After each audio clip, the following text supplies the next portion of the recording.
ya. Setelah kemarin di pekan yang lalu kita sudah membicarakan tentang sumber-sumber hukum Islam ya. Kita meyakini bahwa Islam adalah agama yang hak, Islam adalah agama yang sempurna ya, sebagaimana sudah dinyatakan oleh Allah sendiri bahwa Islam itu agama yang tidak ada keraguan di dalamnya. Kita juga paham bahwa dalam kehidupan kita sebagai seorang muslimin ya, maka kita harus merujuk kepada sumber-sumber hukum Islam yang itu mengatur segala aspek kehidupan kita. Kita punya Quran, kita punya hadis, punya sunnah-sunnah Nabi Shallallahu Alaihi Wasallam. Kita juga punya ijma para ulama, ijma para sahabat, dan juga yang paling rendah tingkatannya adalah pada level qiyas. Ya.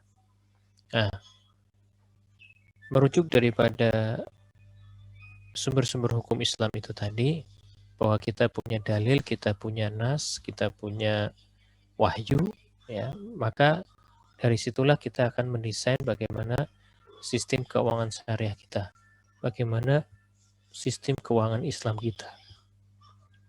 Ya, beberapa hal yang nanti kita akan bicarakan.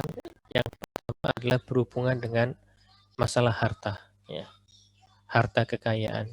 Kenapa? Karena harta kekayaan merupakan salah satu bagian yang paling penting dalam kehidupan manusia. Kita sebagai seorang manusia, sebagai seorang muslim tidak mungkin hidup tanpa harta. Kenapa? Karena dengan harta itu membantu kita untuk bisa beribadah dengan baik kepada Allah Subhanahu wa Ta'ala. Kita tidak mungkin berzakat kalau kita tidak punya harta. Kita tidak mungkin menunaikan ibadah-ibadah wajib seperti sholat kalau misalkan kita pakaian yang layak, pakaian yang pantas untuk kita sholat, ya, atau juga untuk kita pergi ke masjid, ya, mungkin kita butuh kendaraan, ya, selain kita berjalan kaki, ya. Artinya tetap ada harta-harta yang kita butuhkan untuk membantu kita di dalam beribadah kepada Allah Subhanahu wa Ta'ala. Maka dari itu penting bagi kita untuk memahami bagaimana kita memelihara harta ini, bagaimana kita menjaga harta ini. Kita harus betul-betul memperhatikan dari mana harta itu kita dapatkan, dan juga kita harus hati-hati untuk mengalokasikan, untuk mendistribusikan harta itu sebisa mungkin jangan sampai menyimpang dari ketentuan Allah Subhanahu wa Ta'ala. Kalau kita merujuk kepada hadis, ya, dalam sebuah hadis digambarkan bahwa nanti di yaumil hisab, di padang mahsyar, tidak akan bergeser kaki seorang hamba, ya, tidak akan bergeser kaki kita di padang mahsyar sebelum kita ditanya 4 hal. Salah satunya adalah berkaitan dengan pertanyaan dari mana harta yang kita peroleh dan untuk apa kita gunakan. Jadi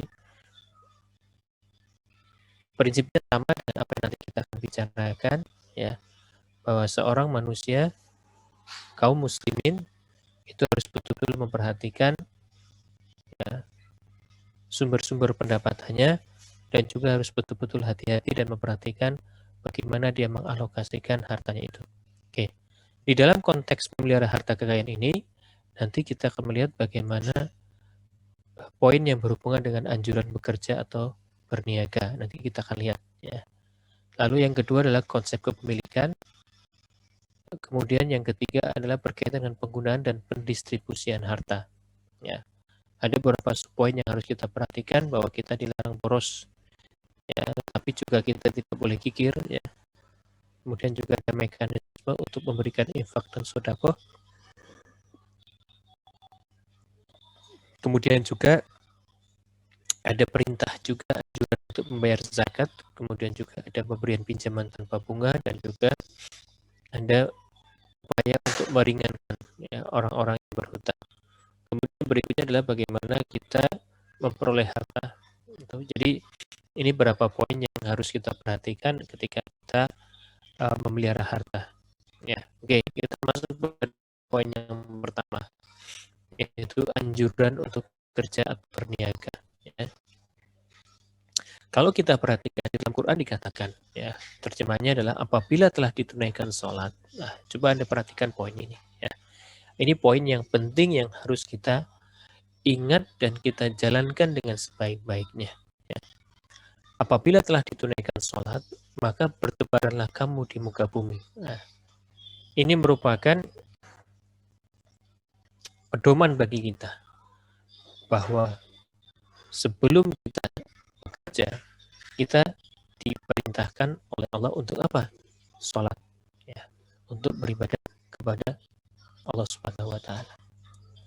Anggaplah ketika manusia itu memulai harinya, memulai pekerjaannya di pagi hari, maka ketika dia bangun dari ranjangnya, maka yang dia lakukan adalah menjalankan sholat subuh, ya. Sholat subuh, sholat di pagi hari ketika fajar. Ya, manusia mengawali hidupnya, seorang muslim mengawali hidupnya itu dengan melakukan peribadahan kepada Allah, sudah bersujud kepada Allah Subhanahu wa taala. Setelah seorang muslim itu menyelesaikan kewajibannya untuk sholat kepada Allah Subhanahu wa taala, maka dia baru bekerja, baru keluar dari rumah untuk mencari nafkah, untuk mencari rizki. Ya. Jadi keluar dari rumah untuk mencari nafkah, untuk mencari rizki. Ya. Ini adalah aturan yang seharusnya demikian. Ya. Jadi jangan sampai seorang muslim melupakan kewajibannya untuk sholat dengan alasan sibuk, ya, dengan alasan pekerjaan, harus masuk kantor tepat waktu dan sebagainya, sehingga mereka melalaikan sholat. Ya. Saya tidak membayangkan bagaimana kehidupan di kota-kota besar, ya. Contohnya kalau di Jakarta saja, ya. Saya pernah mengamati 20 tahun yang lalu nih, bukan tahun sekarang, ya. 20 tahun yang lalu bagaimana kehidupan di kota Jakarta, ya. Saya mengamati saudara saya ketika itu, ya, mau berangkat kerja itu membutuhkan perjalanan dari rumah sampai kantor itu adalah 2,5 sampai 3 jam.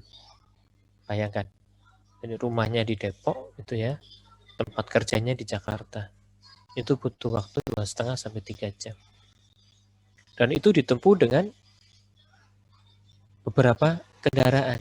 Jadi nggak satu kendaraan kita duduk ayam begitu, ya, lalu sampai di kantor, tidak. Paling tidak 2 atau 3 harus berpindah kendaraan, dan itu dikerjakan dengan berlari-lari, ya. Jadi untuk mendapatkan kendaraan itu harus berlari, ya, tidak hanya menunggu, karena apa? Berebutan dengan yang lain. Ini 20 tahun yang lalu, ya.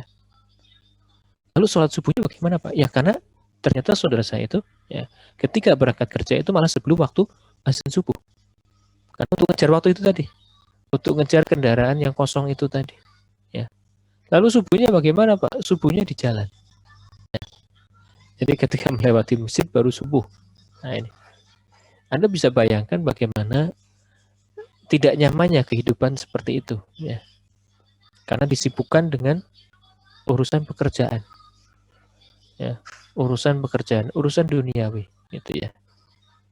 Sehingga apa yang diharapkan dari ayat ini itu boleh jadi diabaikan oleh manusia, gitu, ya, diabaikan oleh sebagian saudara-saudara kita, ya. Nah, sehingga, ya, ketika kita sudah menjalankan sholat, lalu kita diperintahkan untuk bekerja, ya, sebagaimana dalam surah Al-Qiyamah, ya, pada ayat iyyaka na'budu wa iyyaka nasta'in, ya kan, hanya kepadamu lah kami menyembah dan hanya kepadamu lah kami memohon pertolongan. Artinya kita menyembah dulu kepada Allah Subhanahu wa taala. Kita menjalankan kewajiban dulu kepada Allah Subhanahu wa taala, baru nanti kita meminta pertolongan kepada Allah. Kita meminta hak kita itu setelah kita menjalankan kewajiban kita. Itu, ya.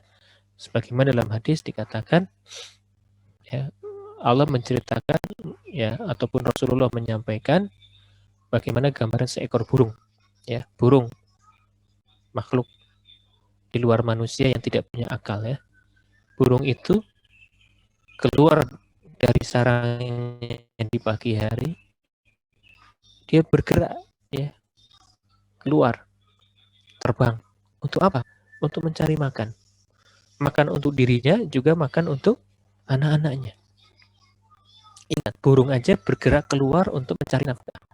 Ya. Artinya bahwa nafkah itu, harta itu, rizki itu tidak bisa dipahami dengan kita hanya duduk, hanya diam saja, mengharapkan emas turun dari langit misalkan. Duduk aja terus tiba-tiba emas turun dari langit gitu ya. Itu tidak mungkin kita lakukannya. Tetapi kita memang keluar untuk bekerja. Ya, sebagaimana burung itu tadi. Sehingga dalam gambaran hadisnya, burung itu keluar dari sarangnya di pagi hari dalam keadaan lapar, dia sehari mencari makan, lalu dia pulang di sore hari dalam keadaan kenyang. Jadi sudah kenyang, dia membawa makanan untuk anak-anaknya. Ya.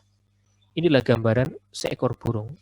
Kias, analogi untuk kita manusia bahwa burung saja untuk bisa makan dia harus bekerja, harus bergerak. Ya. Nah, kemudian Anda perhatikan di situ. Ketika kita diperintahkan bertebaranlah kamu di muka bumi, maka itu juga konteksnya disamakan dengan kita mencari karunia Allah. Ya. Karena rizki itu adalah karunia yang Allah berikan kepada kita. Ya.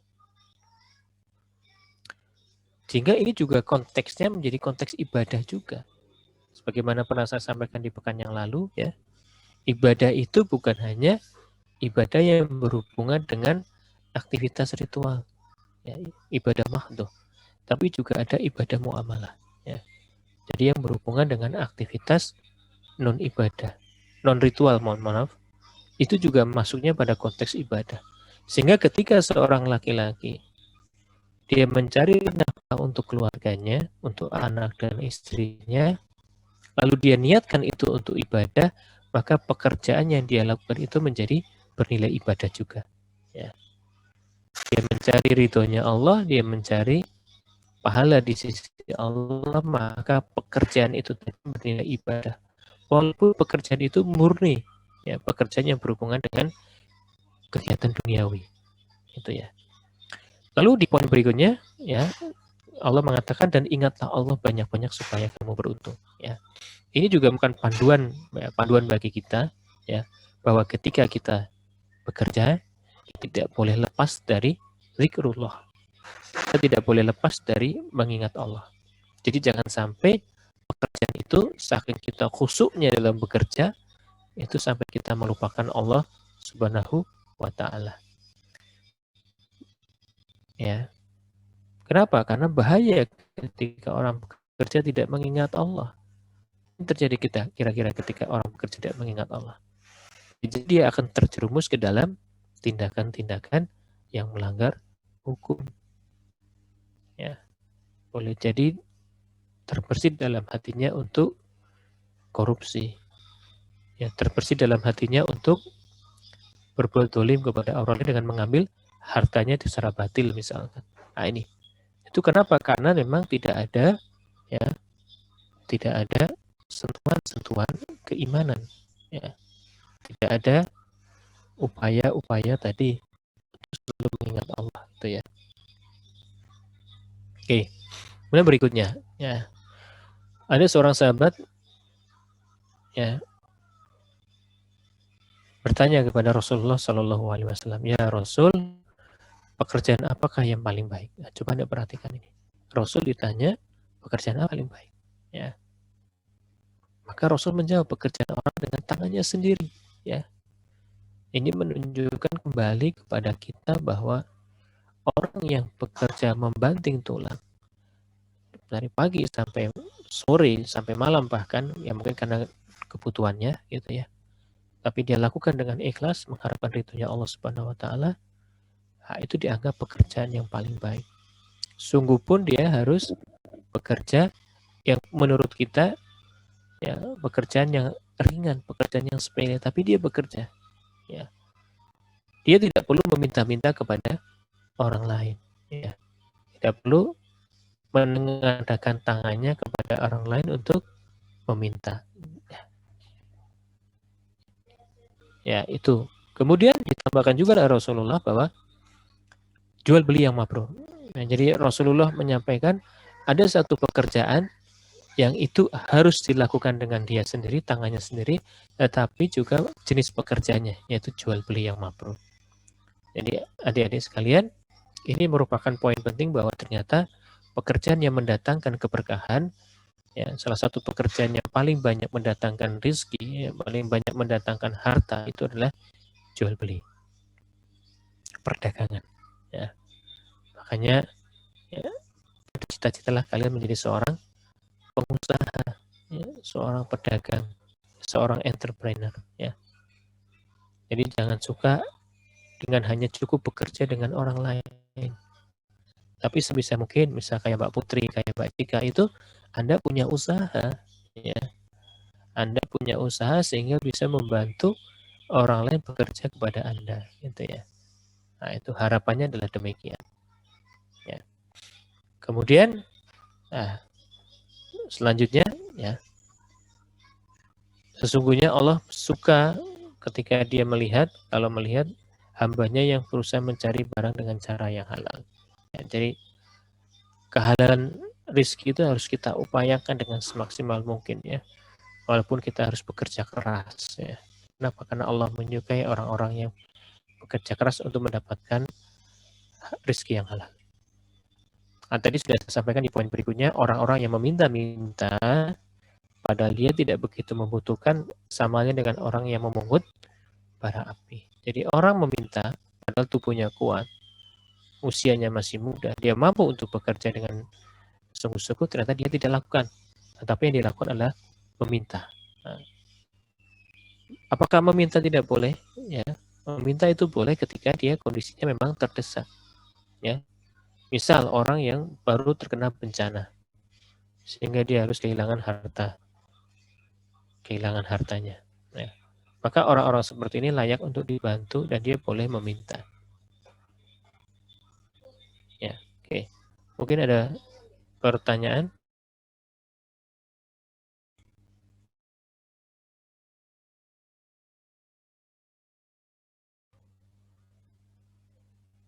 Oke, kalau tidak pertanyaan saya lanjutkan. Kita masuk kepada konsep kepemilikan. Ya. Kita harus memahami bahwa Allah itu adalah pemilik langit dan bumi. Allah itu menguasai langit dan bumi. Dia zat yang menghidupkan dan juga zat yang mematikan. Dan Allah itu maha kuasa atas segala sesuatu. Poin pentingnya adalah bagi kita sebagai manusia, kita adalah khalifatullah fil ard. Kita sebagai khalifah Allah di muka bumi. Kita diberikan amanah oleh Allah untuk menjalankan kehidupan ini dengan sebaik-baiknya. Tetapi kita juga harus ingat, ya, bahwa menjalankan kehidupan ini dengan sebaik-baiknya harus dengan dasar-dasar syariah. Ya. Kita harus memahami bahwa harta yang kita dapatkan itu adalah mutlak milik Allah Subhanahu wa taala. Bukan milik kita semata-mata, ya. Bukan mutlak milik kita. Sehingga ketika nanti kita meninggal, maka harta itu akan didistribusikan kepada ahli waris.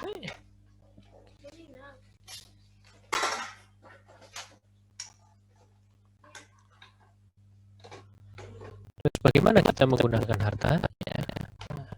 Bagaimana kita menggunakan harta? Yang pertama adalah kita diperintahkan untuk tidak boros dan tidak pikir.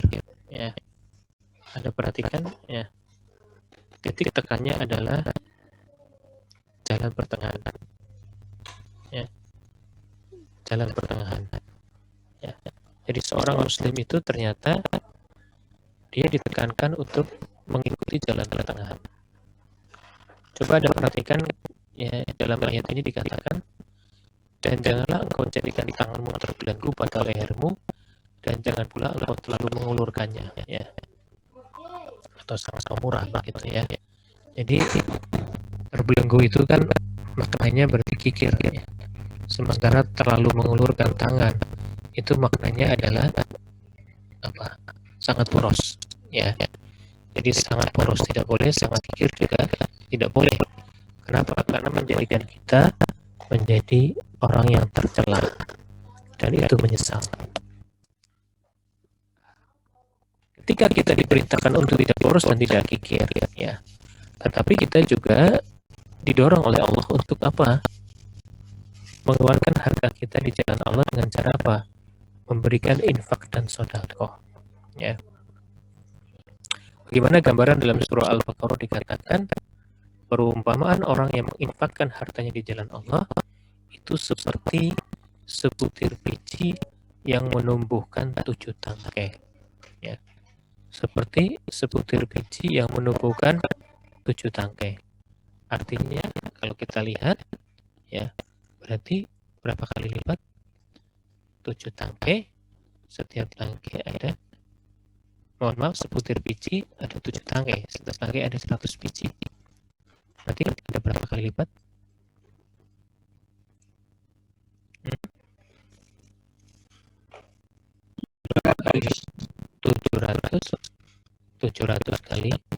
700 kali lipat. Betul. Ya. Jadi ternyata ketika kita menginfakkan, misal kita menginfakkan 1.000 rupiah, ya, 1.000 rupiah berarti balasannya adalah bisa sampai 700 kali lipat. Tetapi para ulama mengatakan ini bukan berarti bahwa hanya 700 kali lipat, ya, tetapi di ayat selanjutnya Allah melipat gandakan bagi siapa yang Dia kehendaki. Artinya bahwa, ya, pahala itu bisa menjadi lebih besar daripada 700 kali lipat. Tergantung apa? Tergantung keikhlasan hati kita, itu ya. Tergantung keikhlasan hati kita. Jadi semakin ikhlas hati kita, ya, maka akan semakin tinggi juga, ya, pahala yang kita dapatkan. Itu ya. Oke.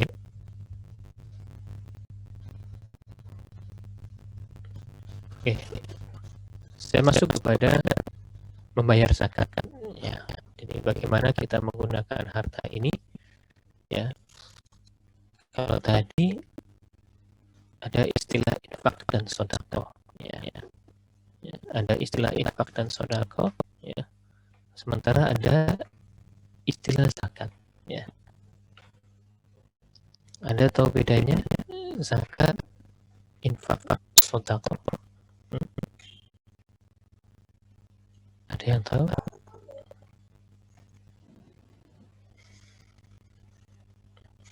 Ini yang namanya Mas Galaxy Tab S7 ini ada nggak namanya Mas Galaxy Tab S7 ini kira-kira? Tolong kalau ada masuk ke Zoom itu pakai namanya, jangan pakai nama gadgetnya. Ya, Mas Galaxy Tab S7 ini ada nggak? Ya, Mas atau Mbak ini Galaxy Tab S7 ini? Ya Pak, maaf saya belum nama. Ya. Kenapa? Namanya belum saya rename. Ya, Anda nggak on cam, kenapa? Tadi sempat on cam tapi lagi di perjalanan, lagi pengen rename dulu baru on cam. Ya, oke. Mestinya kalau waktunya kuliah ya. Jadi paling tidak Anda harus stay di tempat, gitu ya. Jadi jangan disambi, gitu ya. Kalau disambi ya nanti bisa jadi ilmunya tidak betah, gitu. Karena Anda juga tidak berniat untuk mengambil ilmu, gitu ya. Tolong adik-adik, ya, walaupun mungkin Anda off cam dengan alasan sinyal ataupun juga mungkin paket dan sebagainya, tetapi tolong Anda ada pada posisi untuk memang kuliah, ya, bukan disambi dengan pekerjaan-pekerjaan lain. Yang sama artinya berarti Anda tidak menghargai ilmu, gitu ya. Ketika Anda tidak menghargai ilmu, maka boleh jadi keberkahan ilmu tidak Anda dapatkan. Oke ya. Jadi saya kembali kepada pembahasan tadi.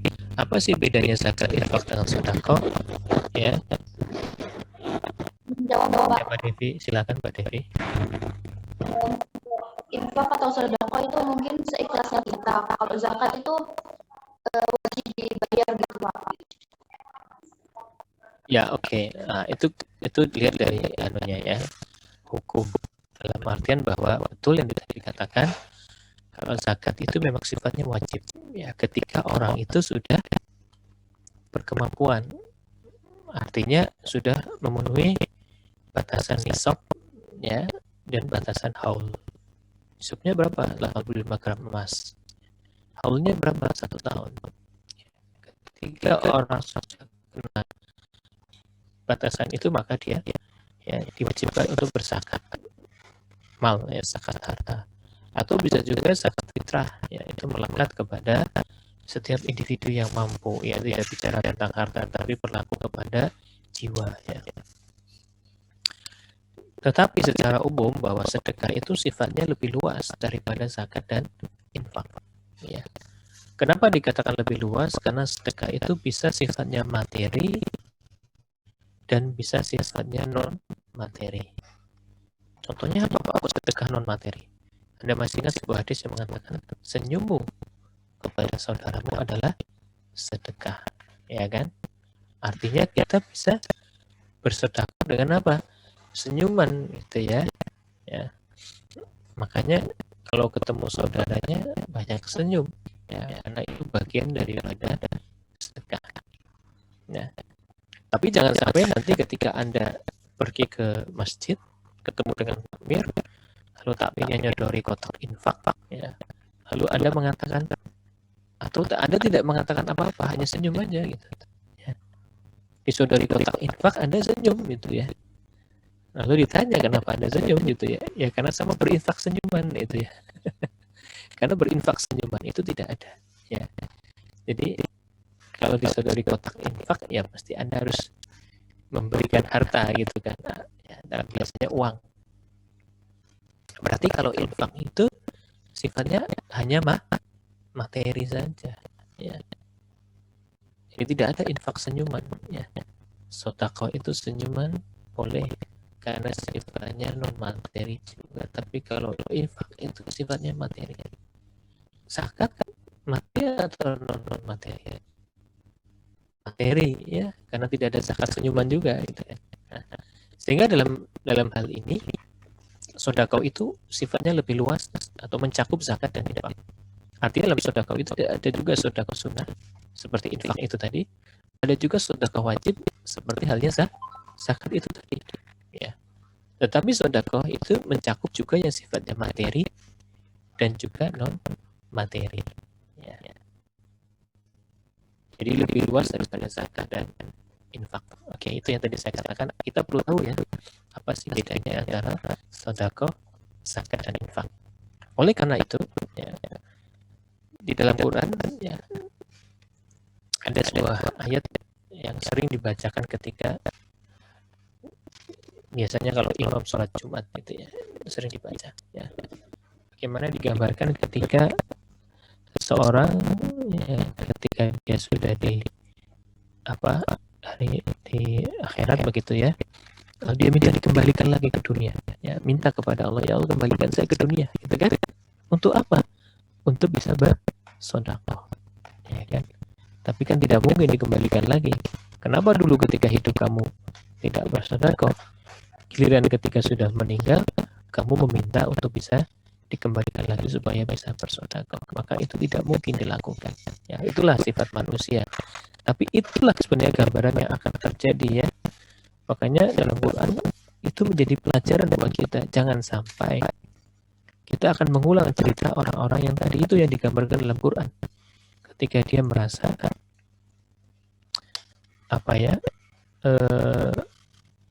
kaget gitu ya, bukan kaget sih, ibaratnya orang itu sudah diingetin tapi dia nggak peduli begitu ya, baru sadar ketika sudah terjadi. Itu apa namanya ya, kamu itu sudah diingatkan dulu tapi kamu nggak mau pedulikan itu, giliran sekarang baru terjadi kamu ternyata beneran ya, kamu baru menyesal ya. Jadi jangan sampai gambarannya seperti orang-orang yang menyesal itu ya, jangan sampai gambarannya seperti orang menyesal. Oke. Nah, ini yang perlu diperhatikan. Kenapa tadi dikatakan bahwa sedekah yang ingin dilakukan oleh seorang hamba ya, karena sedekah itu tadi sifatnya luas ya, tidak hanya berhubungan dengan materi tapi juga yang non materi ya. Sehingga pemahamannya adalah bagaimana kita bisa memberikan kemanfaatan kepada orang lain, bagaimana kita bisa memberikan kebaikan kita kepada orang lain. Lalu yang berikutnya adalah memberi pinjaman tanpa bunga, ya, memberi pinjaman tanpa bunga. Ini juga perlu Anda perhatikan, ya. Bagaimana kita memberikan pinjaman kepada orang lain tapi tanpa kita menarik bunga, ya. Kenapa? Karena nanti kita akan masuk kepada pembahasan tentang riba, ya. Kullu qardin jaru manfaatan fahuwa riba. Jadi setiap utang piutang kalau ada tambahan nanti dia menjadi riba. Makanya ini juga salah satu upaya yang bisa kita lakukan di jalan kebaikan, begitu ya. Ternyata memberikan manfaat kepada orang lain bisa juga dengan cara seperti ini, gitu ya. Ya. Lalu yang berikutnya adalah meringankan orang yang berhutang. Ini merupakan fase selanjutnya dari ketika orang memberikan pinjaman, ya, kepada orang lain. Kenapa? Karena ketika kita mampu memberikan kelonggaran kepada orang lain yang berhutang, maka itu adalah tuntunan syariah. Tuntunan syariahnya begitu, ya. Bukan berarti kita merasa lemah gitu, atau kita merasa sungkan untuk nagih hutang, tidak. Tapi memang dasar kita adalah kita menjalankan apa yang Allah perintahkan kepada seorang hamba ketika dia melihat saudaranya sedang kesulitan untuk melunasi hutangnya. Maka kita diperintahkan untuk apa? Memberikan kelonggaran, memberikan tenggang waktu, ya, memberikan kelapangan. Bahkan di sini ada sesuatu yang dikatakan Allah lebih baik bagi kita apa? Jika kamu menyedekahkan, ya. Jika kamu menyedekahkan, maka itu dikatakan adalah lebih baik, ya, lebih baik, ya. Oke.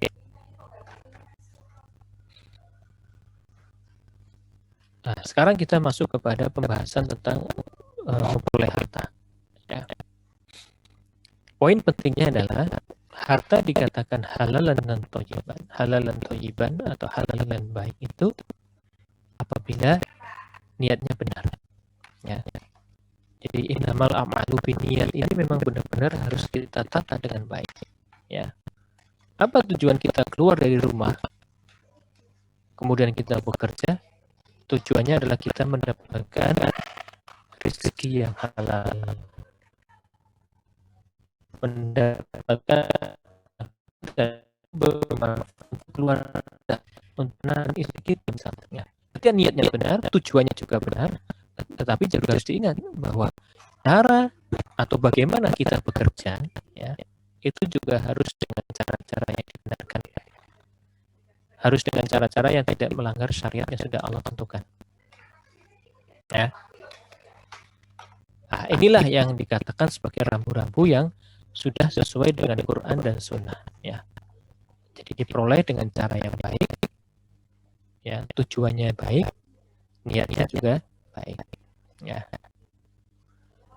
Kenapa? Karena ada ancaman yang Allah berikan kepada orang-orang yang mengumpulkan harta dari jalan yang haram.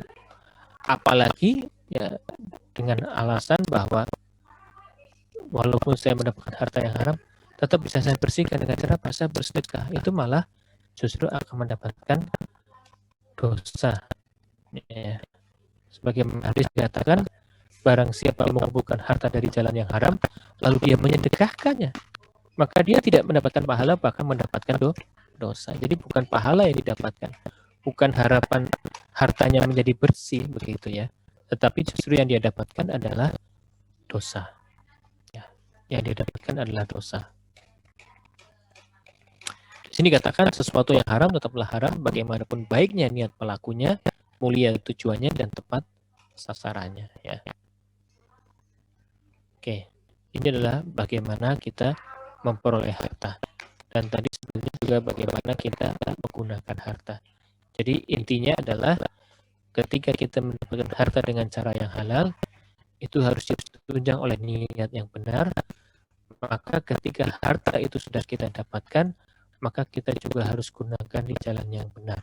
Kita harus distribusikan di jalan yang benar. Dengan cara apa tadi? Kriterianya, kaidahnya, tidak boleh boros dan tidak boleh kikir, ya. Artinya Islam mengakui jalan pertengahan. Oke. Sekarang kita masuk kepada pembahasan tentang akad, ya. Pembahasan tentang akad, kontrak atau transaksi. Ya. Apa bedanya akuntansi Islam, akuntansi syariah dengan akuntansi konvensional? Ya, di awal pertemuan saya mengatakan perbedaan mendasar adalah pada transaksi. Ya. Perbedaan mendasar ada pada akad. Ya. Nah, ini yang harus kita pahami dengan baik. Ya. Perbedaan mendasar ada pada akad, kontrak, dan transaksi. Ya. Kalau kita bicara dalam aspek konvensional, istilahnya adalah transaksi. Ya. Tetapi dalam syariat kita menggunakan istilah akad. Ya. Kita perhatikan bagaimana definisi akad dalam Islam. Ya. Akad dikatakan perikatan. Akad dikatakan pertalian antara apa? Antara aspek penyerahan ini dikatakan sebagai ijab dan penerimaan ini dikatakan sebagai hukum. Ya. Jadi penyerahan dari mana? Artinya bahwa ini bisa di dua sisi. Ketika seorang jual menyerahkan barang, maka ini dikatakan sebagai ijab. Lalu barang itu diterima oleh pembeli, maka dikatakan sebagai hukum. Atau dirubah dari aspek pembeli. Ketika pembeli menyerahkan uangnya, maka ini sebagai ijab. Dan ketika jual menerima uang itu, maka ini dikatakan sebagai hukum. Ya. Artinya bahwa bahasa ijab hukum itu bisa dilihat dari perspektif. Bisa dilihat dari perspektif penjual atau dari perspektif pembeli. Tapi pada hakikatnya ada proses di mana serah terima antara barang dasar atau bukan dan uang. Ya. Kemudian yang dikatakan berikutnya adalah akad. Yang membedakan dalam syariah dan transaksi dalam konvensional adalah ada kalimat bahwa akad itu harus dibenarkan oleh syariah. Bahwa akad itu harus sesuai dengan syariah. Ya. Nah, itu berbeda dengan transaksi konvensional. Ya. Ketika perusahaan yang bergerak di bidang ataupun produknya ya dilarang dalam syariat, misalkan menjual barang yang dilarang seperti minuman keras misalkan, ya. Ataupun juga menjual daging-daging yang dilarang oleh Islam. Ya. Maka ketika secara objektif, secara zahir ini sudah dilarang dalam Islam, maka akad ini tidak batil. Ini menjadi rusak, ya, tidak dibenarkan oleh syariat dan akad. Ya. Ini berbeda dengan perusahaan yang mereka tidak bergerak dalam syariat. Yang penting bagi mereka adalah bagaimana mendapatkan pendapatan yang tinggi-tingginya. Mereka tidak melihat apakah objek yang diperjualbelikan itu termasuk yang dilarang atau tidak. Ya. Nah, inilah yang saya maksud dengan ada perbedaan antara akad dan konteks syariah dengan transaksi secara konvensional. Sekarang terlihat akad itu ada berbagai jenis. Ya. Akad di dalam bahasan ekonomi syariah itu bisa dibagi dalam dua jenis. Yang pertama adalah akad baru. Ya, akad baru. Apa itu akad baru? Ya, akad baru itu artinya adalah kebajikan. Akad kebaikan. Akad yang ditujukan orang-orang untuk mencari pahala Allah Subhanahu wa taala. Dia tidak berharap keuntungan dari dalamnya.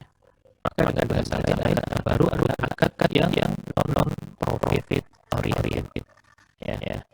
Akad di mana orang-orang itu tidak berharap keuntungan.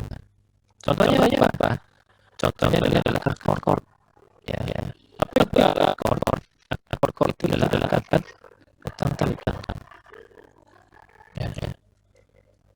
Ketika akad itu dikatakan bagian daripada akad baru, maka orang itu tidak boleh mengambil keuntungan dari akad atau tentang ini. Ya. Padahal ini sudah lazim dipraktikkan oleh sebagian masyarakat kita. Ya, ketika berhubungan dengan hutang piutang, mereka mengenakan sejumlah biaya tertentu sebagai tambahan dari pokok hutang piutang itu. Ya, inilah yang nanti jatuh kepada riba. Sehingga ini dilarang dalam Islam. Ya. Kemudian ada akad rohan. Ya. Apa itu akad rohan? Akad yang dihubungkan dengan gadai. Ketika seseorang melakukan akad hutang piutang, maka ada barang-barang yang digadaikan sebagai bagian dari akad rohan. Lalu ada iwalah. Ya, apa itu iwalah ya? Iwalah. Kalau dalam perbankan konvensional, iwalah itu adalah pengalihan piutang. Ya. Atau dalam bahasa perbankan kan dikenal dengan istilah anjang piutang. Ya, anjang piutang atau pengalihan piutang. Ya. Misalkan kan Mbak Devi gitu, ya. Punya hutang kepada Mbak saya. Ya. Ternyata suatu saat ketika itu membutuhkan uang kas yang sifatnya segera.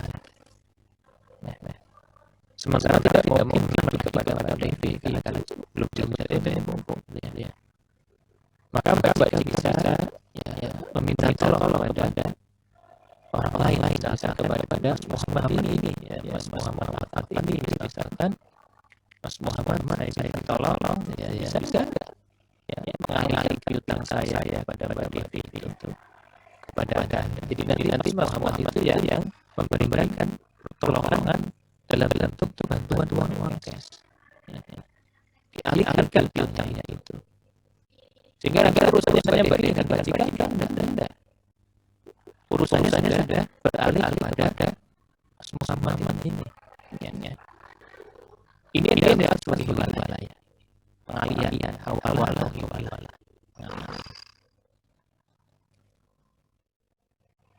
Atau bisa juga yang berikutnya adalah kafalah. Kafalah ini apa? Kafalah adalah akad penjaminan. Ada seseorang yang menjaminkan orang-orang lain ya. Dalam akad tertentu ya. Sama misalkan konteksnya piutang ya. Tetapi mungkin ketika orang memberikan kepada orang lain, dia tidak itu mengenal orang yang menjamin piutang tadi. Ya. Lalu dia membutuhkan jaminan dari orang lain. Orang yang dikenal dengan baik. Ya. Sehingga kalau ada jaminan dari orang lain, ya. Maka penjamin itulah yang akan bertanggung jawab seandainya salah satu pihak yang utang itu melakukan prestasi. Artinya memangkir tidak mau melunasi kewajibannya, maka si jaminan ini dia akan menjadi pihak yang bertanggung jawab. Lalu ada wajah titipan yang titipan ini berarti ya seperti orang itu ya. Maka bagi yang itu tidak boleh menggunakan untuk kepentingan pribadi. Ya. Lalu ada hibah, ada wakaf, hadiah yang sudah paham. Ya. Nah, sekarang kita masuk kepada pembahasan akad tijarah. Akad muamalah. Ya. Lawan daripada baru adalah tijarah atau muamalah itu tadi. Jadi lawannya adalah yang profit oriented. Jadi akad yang harapannya adalah orang-orang yang berdasarkan itu adalah untuk menerima keuntungan, untuk mendapatkan keuntungan atau profit oriented. Ya. Jadi tolong ingat baik-baik. Kalau akad baru itu non profit, kalau akad muamalah itu akad tijarah itu adalah profit oriented. Ya. Contohnya apa akad tijarah itu? Contohnya adalah akad investasi. Ya. Contoh lain apa? Akad jual beli. Contoh lain akad sewa uang. Akad investasi tadi kita akan bicarakan pada pertemuan selanjutnya. Itu akad yang kita kenal dengan istilah mudharabah. Kita kenal dengan istilah musyarakah. Ya. Ada mudharabah, ada musyarakah. Itu termasuk bagian daripada investasi. jual beli, ya. Ada namanya akad mubah, ya. Ada namanya akad salam, ada namanya akad istisna, ya. Kita nanti lihat apa sih bedanya antara mubah, antara salam, antara istisna itu, ya. Karena ketiga-tiganya merupakan bagian daripada akad jual beli. Lalu ada sewa menyewa atau akad ijarah, ya. Ada sewa menyewa ijarah. Nah, ini nanti kita akan bicara dalam teman-teman berikutnya, ya. Yang penting adalah pahami bahwa akad itu ada dua, ada akad baru dan akad muawadat atau akad ijarah, ya. Yang perlu diperhatikan dan ternyata utang yang dipahami, yang sudah sudah itu, ya. Biasa kita pegang dalam hidup sehari itu ternyata termasuk akad baru. Jadi kita tidak boleh mengambil keuntungan sedikit pun di dalam akad utang. Oke, mungkin ada pertanyaan terkait dengan cerita saat ini. Nah, jalankan sebentar, nanti kita lagi ya, semuanya, ya. Kita nanti break dulu, sudah ada murid-murid saya, ya. Kita nanti break dulu, kurang lebih sekitar 15 menit, ya. Nanti insya Allah jam 12 saja mulai lagi kurang lebih. Saya lanjutkan sedikit tentang akad ijarah, ya. Akad ijarah itu ada dua, ya. Ada akad certainty dan akad yang sifatnya certainty. Tahu ya certainty, ya. Certainty itu pasti, ya. Kalau uncertainty berarti tidak pasti, ya. Kemudian ada uncertainty. Kenapa dia dikatakan yang tidak pasti? Karena, ya, transaksi ini secara alamiah mengandung ketidakpastian dia dalam perolehan keuntungan. Artinya, ya, tergantung, ya, nanti bagaimana hasil di lapangan, ya. Misalkan ketika orang bekerja sama bagi hasil dalam konteks mudharabah, misalkan mudharabah itu kan ada dua pihak minimal. Yang pertama adalah pemilik modal atau sahibul mal, lalu yang kedua adalah mudharib pelaku usaha. Ketika dua orang ini bekerjasama, ya, maka keuntungan yang diperoleh antara mudharib atau sahibul mal itu tergantung dari hasil usahanya itu tadi, ya. Yang boleh jadi hari ini untungnya biasa, besok menurun, besoknya lagi naik lagi, dan seterusnya, sehingga tidak pasti. Nah, ketika tidak pasti inilah makanya dia masuk ada jenis yang uncertainty, ya. Muzara'ah, musafah dan murabah itu sama, ya. Berbeda dengan musafah dan murabah, tetapi berlaku di pertanian, ya, yang perkebunan, yang peternakan. Kemudian dia berikan certainty. Apa itu certainty? Dia pasti keuntungannya, ya. Dan ini biasanya ada akad jual beli. Ya, kenapa dia dikatakan pasti? Karena margin daripada keuntungan itu sudah jelas. Ketika Anda menjual barang tertentu, ya, Anda katakan bahwa ini saya mendapatkan barang ini dengan harga ini.